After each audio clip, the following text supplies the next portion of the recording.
What's up, everybody? My name is Shannon and I am still waiting for my Seder, and today I want to talk to you guys about my life as a self-declared book dragon. Now, I've adopted this term because one, it sounds a lot cooler than bookworm, and two, dragons hoard things and I hoard books, and it's just basically a perfect example. Now, I don't think people really understand this, but when people joke about not letting a book lover loose into a bookstore, it's completely 100% true. Now, I went to the bookstore the other day with my mom, and we were just trying to kill time. We were gonna meet up with some of her friends, like they were having like a reunion or whatever, and she was just like, all right, I'm gonna go look at this thing, you do whatever, and I'm like, awesome. So I always make a beeline to the teen fiction section, and I literally start at one end and I look at every single book. I go through every single spine. If I see one that interests me, I pick it up, I read the back cover, I look at the front of it, I flip through a couple of pages. Does it have a map? Awesome, look at all that stuff. And then if I'm really into it, I will scan it into my phone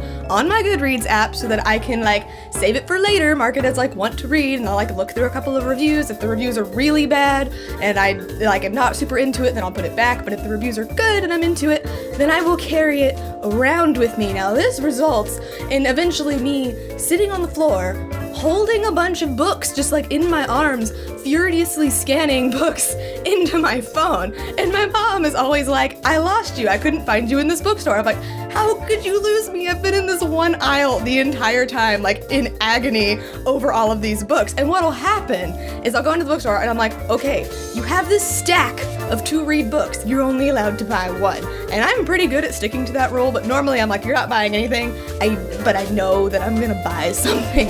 So I had all these books in my arms and I was going through them because she texted me and she's like, all right, I'm at the checkout, we need to leave. I was like, crap. So I very sadly started going through the ones where I'm like, okay, well, I guess this can wait. And I was putting books back and I finally had the one that I was like, all right, this is it. This is the one. And I was walking to the checkout and then I passed this stack of books that I missed, and I was like, oh hey, I saw this book on Tumblr, this looks cool, and then I just went with it and I put the other one down. So even though I went through all that painstaking research to see if this is the book that I wanted to read, I ended up picking up a different one anyway. And that happens to me literally every time, and there is just nothing I can do to change that behavior. And it's even bad just anytime. I can't even go into Target or Walmart or anything without gazing longingly at the book section, and I'm like, okay, this is more of a public place. You can't sit on the floor and look at every single book when you're here.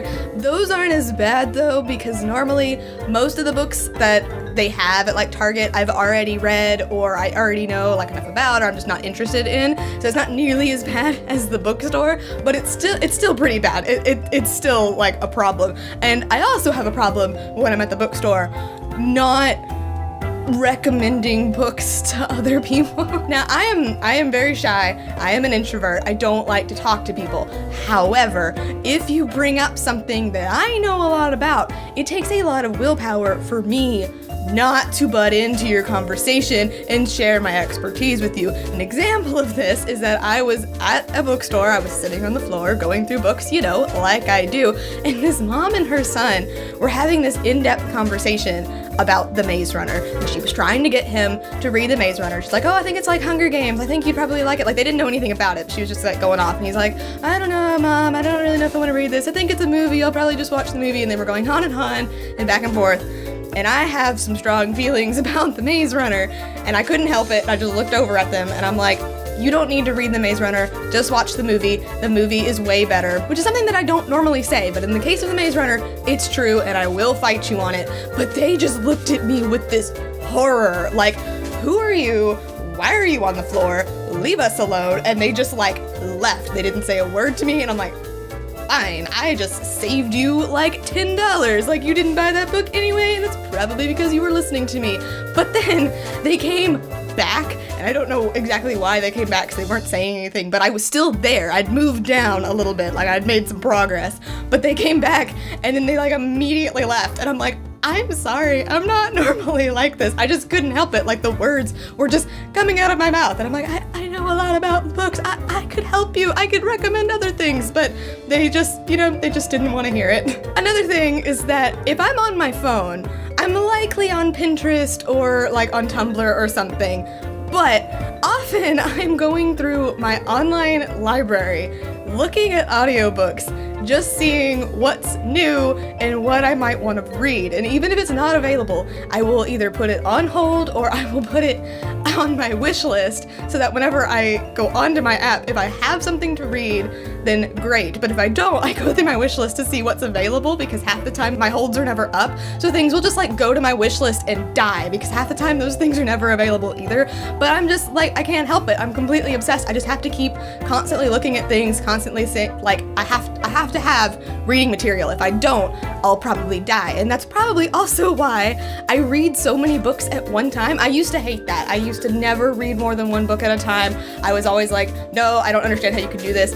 But it slowly started to evolve. So now I'm always listening to a book and I'm always reading a real book. And then if I get really crazy, I'm also reading one on my Kindle. And at times like right now, if I have a huge to read pile, but I'm really interested in all of them, I'll just go ahead and start all of them and then just read them whenever I feel like reading them. And it's also really bad because I do a podcast where I explain the Lunar Chronicles to my co-host. So I have to read the Lunar Chronicles and take notes after each chapter so that I can like put it up into like a little thing for later so that I can like know the flow and know how I want to do it. So I'm also reading that book at the same time that I'm doing all of these other things. And it sounds like complete madness, but to me, it's just the way I operate, and it's literally just the way I am. And I do think it's funny that people, I'm like, oh yeah, I really love books, and they just don't understand that I have a genuine problem and that I always have to be reading something. I always have to be looking at books because the thought of not having reading material just makes me want to die. So to kind of sum up, I know that there is an exact word for somebody who's afraid of running out of reading material, which I cannot think of right now, but that completely describes me because I'm just completely obsessed with books. I'm always around them. I'm always immersed in them. When I was younger, I used to follow book releases, and I don't do that anymore. But I do remember specifically that when like I was reading a book series and I was really excited for the next one to come out, I would look up the date of it and then I'd write it down in my little calendar, and I would also write down like when my favorite TV shows would come back. So I'd have like, this book is going to be released on this date, and the next day it's like, oh, season premiere of Generator Rex. Like, yes, I don't do that anymore, but I am hyper aware of when authors tend to release books, so I know to be on the lookout if I haven't heard anything about it, which I probably have because I also follow a lot of authors on Twitter, so I see all of that stuff going on. And I just overall, like, books are my life. They literally are, and I just, you know, it's a problem, but it's a problem that I am okay with having, and the only harm that it does to me is that I will probably spend all of my money on buying books that I'll never get to read. But anyway, guys, I hope you enjoyed this vlogish sit-down chat with me. But anyway, thank you so much for watching this video. If you liked it, be sure to hit that like button down below, and don't forget to subscribe so you can talk books with me every Monday. That's everything I got for you today, guys. I'll see you next time. Bye!